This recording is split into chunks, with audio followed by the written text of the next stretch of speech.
June 16th, 2026, Grand Canyon National Park, Arizona. By the time anyone reached them, a 67-year-old man and a 68-year-old woman were already gone.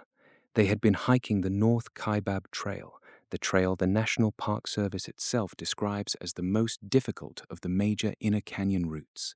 An extreme heat watch was active that day. Rangers responded. A helicopter was sent. None of it was enough. They were the second and third heat deaths at the Grand Canyon that month. A fourth would follow within days. This is the story of what the North Kaibab Trail actually is, why an extreme heat watch does not always translate into safety, and why two people in their late 60s, not novices, not reckless teenagers, simply people out on a hike, did not come home. Most people who visit the Grand Canyon have heard of Bright Angel Trail. It's the popular one, wide, well-maintained, full of other hikers with rest houses and water stations along the way. What far fewer people fully understand is that the canyon has another major inner canyon route on the opposite rim that is a different animal entirely. The North Kaibab Trail descends from the north rim into the depths of the canyon, eventually meeting the Colorado River near Phantom Ranch. The National Park Service describes it plainly. It is the most difficult of the major maintained inner canyon trails. There are a few reasons for that. The North Rim itself is less visited, more remote, and open for a shorter season than the South Rim. Fewer people means fewer eyes on the trail, fewer other hikers to notice if something goes wrong, and a longer wait for help if it does. The trail is longer and steeper in places than its South Rim counterparts, and its water stations and support infrastructure are more limited.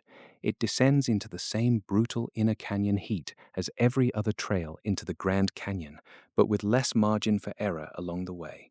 This is the trail two people chose or found themselves on during an active extreme heat watch on June 16th, 2026.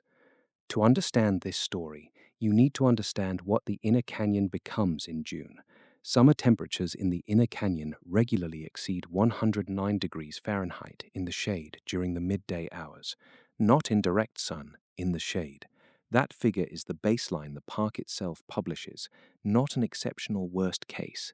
An extreme heat watch is a step beyond that baseline.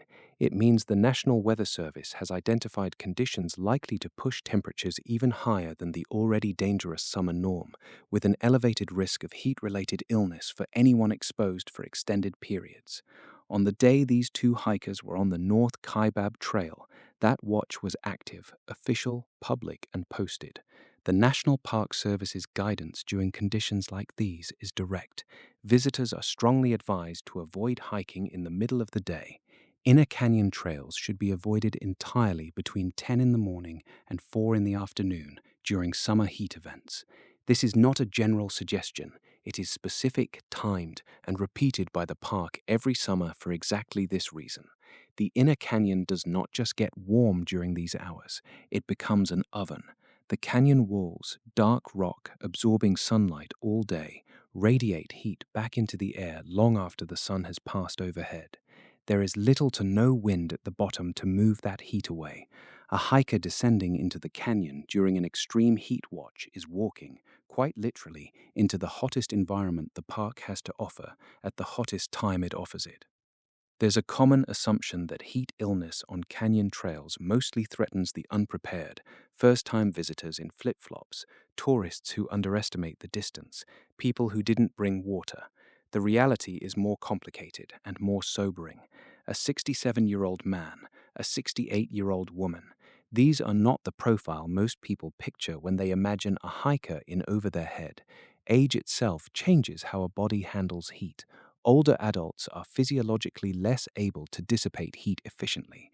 The body's cooling systems, including the ability to sweat effectively and the cardiovascular system's capacity to move blood to the skin's surface for cooling, decline with age.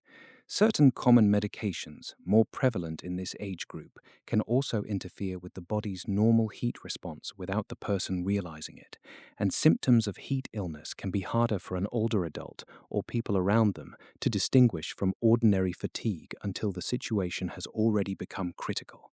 This doesn't mean older hikers are careless or underprepared as a rule. Many are experienced, capable, and have hiked for decades. What it means is that the margin between hot and uncomfortable and life-threatening narrows with age in a way that isn't always visible from the outside and isn't always felt clearly from the inside either. A local hiking podcast host who has spent years covering incidents at the canyon put it simply: in the aftermath of this deadly stretch of June, it can happen to anybody, at any age, at any ability level. It's June 16th, 2026. An extreme heat watch is in effect across Grand Canyon National Park. Rangers are already on alert because they know what the inner canyon can become when temperatures spike.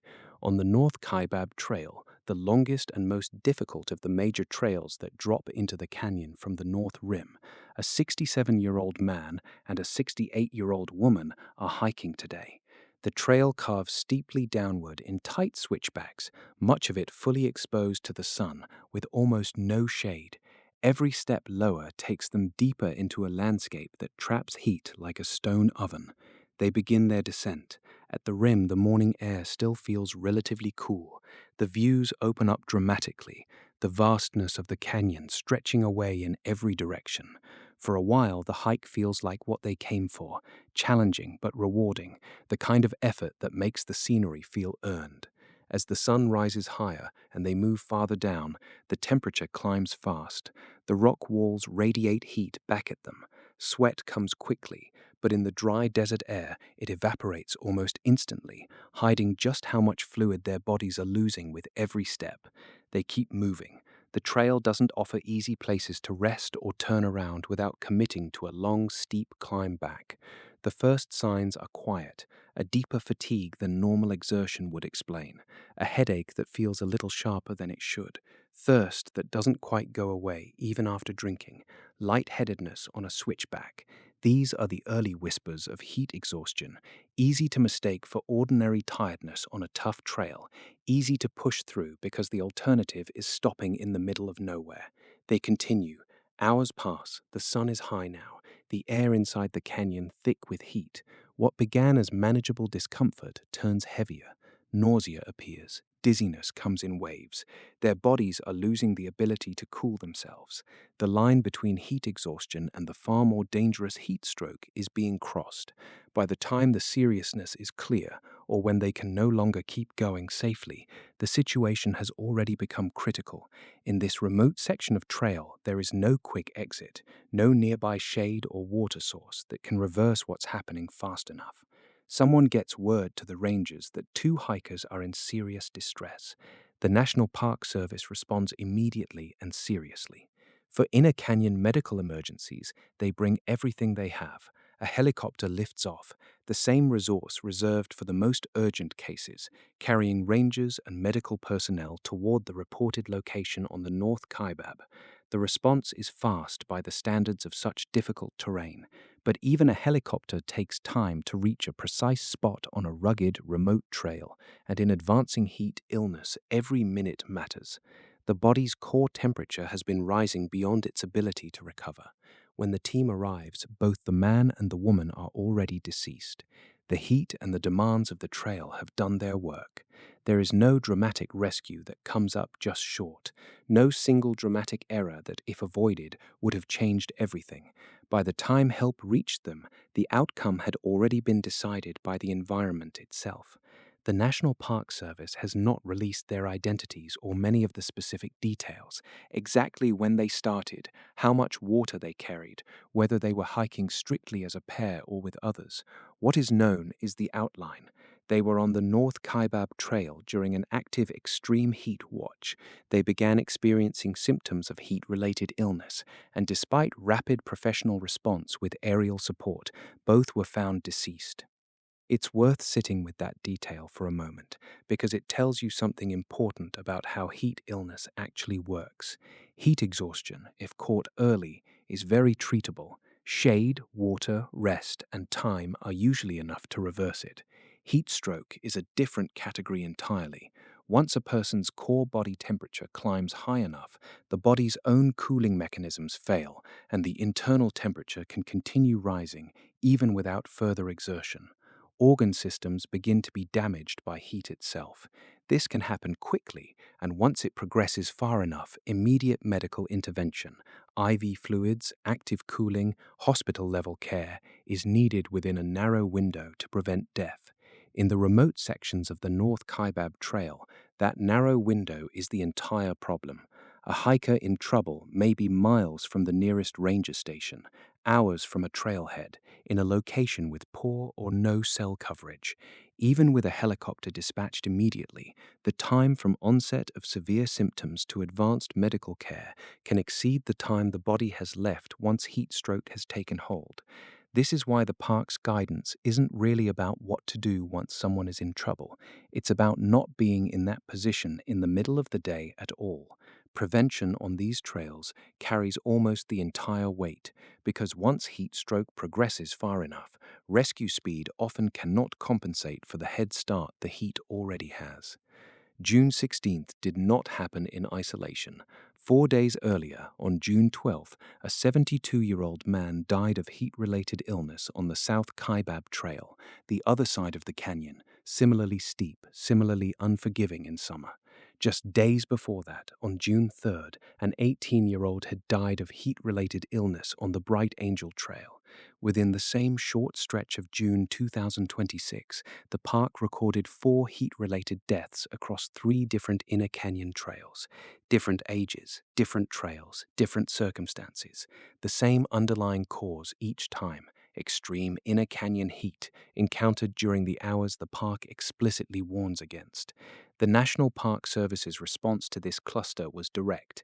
They issued public statements urging visitors to stay off inner canyon trails during the hottest part of the day.